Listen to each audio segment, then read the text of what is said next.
10월 17일 말씀대로 365 290번째 되는 시간입니다. 오늘 함께 읽고 묵상할 말씀은 누가복음 9장입니다. 누가복음 9장을 하나로 묶는다라고 할 때 그 중심에는 제자가 있는 것을 보게 됩니다.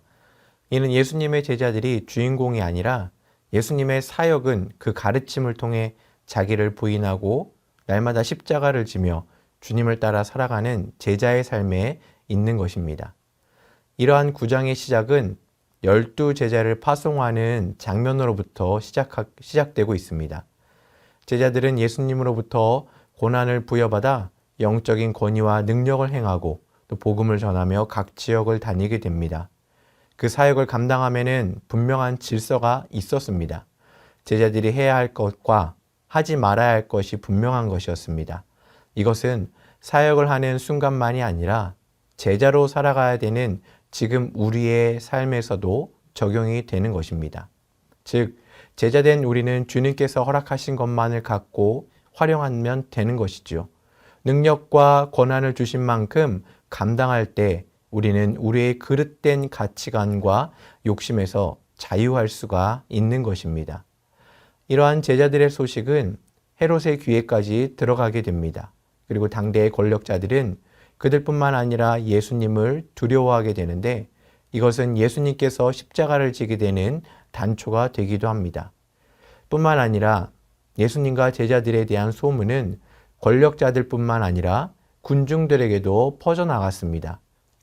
계속되는 강행군 속에서 쉴 수 없었던 예수님은 이렇게 다가오는 사람들을 내밀지 않으시고 9장 11절의 말씀처럼 그들을 영접해 주셨습니다. 예수님도 사람의 육신이셨기에 쉼이 필요하셨지만 예수님께서는 철저히 타자지향적인 삶을 사셨고 그것의 절정은 십자가의 사건으로 귀결되고 있습니다. 오늘 본문 9장에서는 이러한 주님의 모습을 계속 담아내고 있습니다.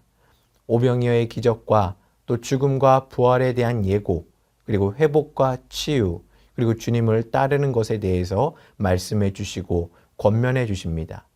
이 안에는 기적도 있지만 논쟁도 있고 명령도 있고 변화된 모습도 있습니다. 그러나 제자들은 믿음이 없는 모습을 간간히 보여주고 있습니다. 귀신을 쫓는 권능이 있음에도 믿음의 연약함으로 감당하지 못하였고 때로는 제자들끼리 서로 누가 큰지를 변론하기 바빴던 모습입니다. 예수님께서 예루살렘을 향하실 때 예수님과 제자들을 환대하지 않은 사마리아 지역의 사람들에 대한 분노를 제자 야고보와 요한이 표출하는 모습도 우리는 볼 수 있습니다. 제자들의 이러한 모습은 아직도 예수님의 사역을 바르게 깨닫지 못한 인간적인 생각이 그들 안에 가득함을 증명하고 있는 것입니다. 그러나 분명한 것은 이 모든 것을 통해 주님께 허락된 고난과 영광의 길을 우리 주님께서는 걸어가셨고 제자된 우리도 그 길을 걸어가야 함을 말씀해 주고 계십니다. 제자가 된다라는 것은 문화생활이나 취미생활이 결코 아니라 그리스도인으로서의 삶의 목적이 되어야 할 것입니다. 과거에서 작별을 고하고 나의 것을 포기하고 주님의 섬김이 우리의 섬김이 되는 삶을 살기를 원하고 계시는 주님의 소망을 우리가 볼 수 있어야 될 것입니다. 바라기는 누가복음 9장을 함께 읽고 묵상하면서 우리 모두 이러한 제자의 삶을 살아가고 또 그러한 삶 가운데 주님의 은혜를 나누는 귀하고 복된 우리 영락의 모든 성도님들 되시길 간절히 소망합니다.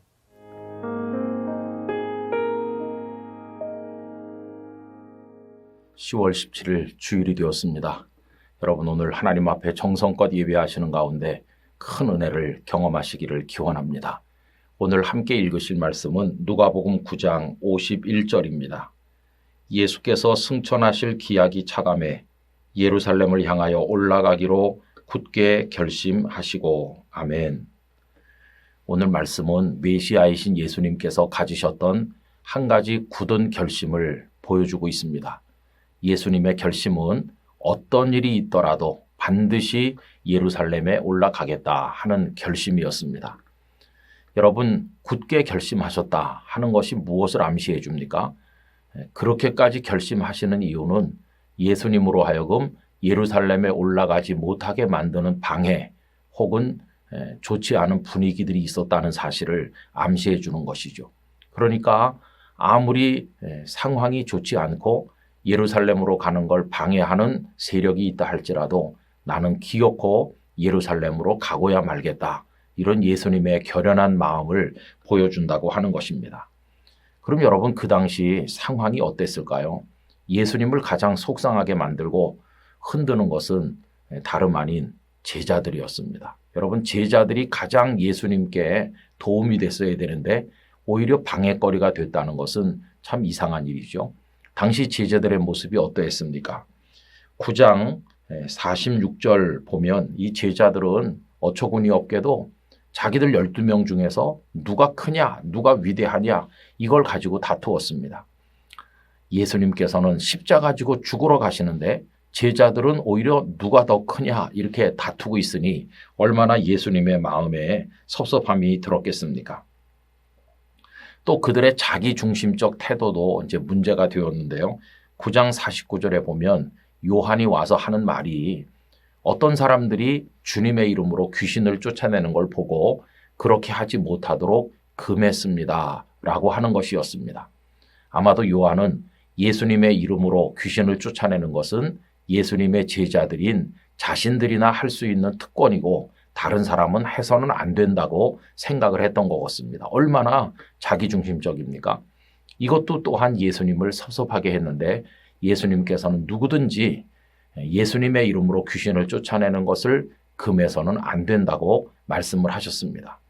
또 그런가 하면 52절 이후에는 예수님의 일행을 어떤 사마리아인 동네가 영접하지 않았을 때 이 야고보와 요한은 분노해서 불을 내려서 그 마을을 태우자는 정말 해서는 안 될 말까지 하는 것을 봅니다.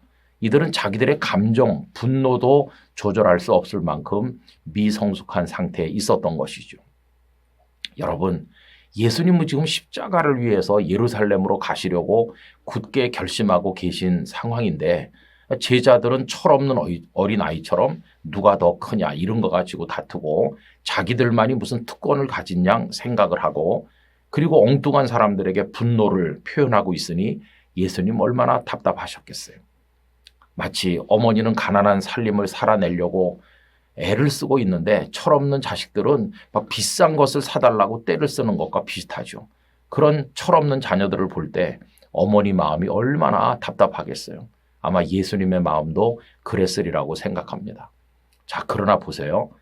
뭐 제자들이 그렇든 어떻든 사람들이 예수님을 어떻게 생각하든 상관없이 예수님의 뜻은 정해졌습니다. 나는 예루살렘으로 가고야 말겠다. 나의 메시아의 길을 끝까지 가겠다. 이게 예수님의 결연한 결심이었다 하는 것입니다. 여러분, 우리도 그래야 됩니다. 주변 사람들이 어떻게 하든지 우리에 대해서 뭐라고 말을 하든지 예수님을 믿는 우리를 조롱하든지 뭐 비난하든지 어떻든지 간에 우리는 우리의 길, 믿음의 길, 우리가 걸어가야 될 예루살렘을 향한 길을 가야만 되는 것입니다. 그렇게 가면 하나님의 뜻을 이룰 것이고 하나님께서 원하시는 열매를 맺을 수 있게 될 것입니다. 그러면 그 끝에 기다리고 있는 건 뭡니까? 참 놀랍게도 오늘 말씀에서 예수님은 십자가를 바라보면서 간다고 말씀하지 않으시고요. 그 너머에 있는 승리를 바라보면서 가시는 것입니다. 뭐라고 말씀되어 있느냐 하면 승천할 기약이 차가는 걸 보고 예루살렘으로 가시는 거예요. 승천은 언제 있었습니까? 십자가 지시고 부활하시고 그 후에 승천이잖아요. 그러니까 예수님은 저 너머에 있는 승리를 바라보면서 가시는 거지 그 앞에 있는 십자가라는 고통을 보고 가신 게 아니었어요.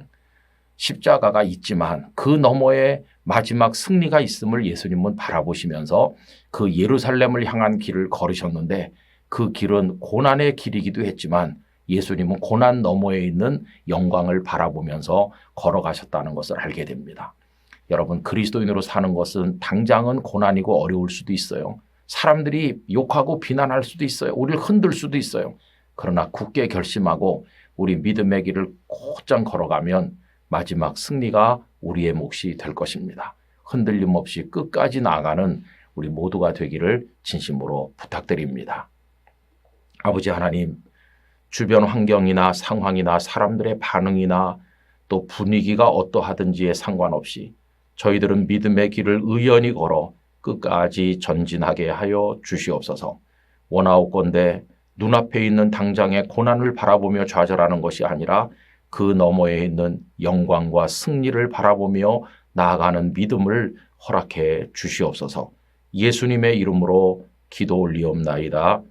아멘.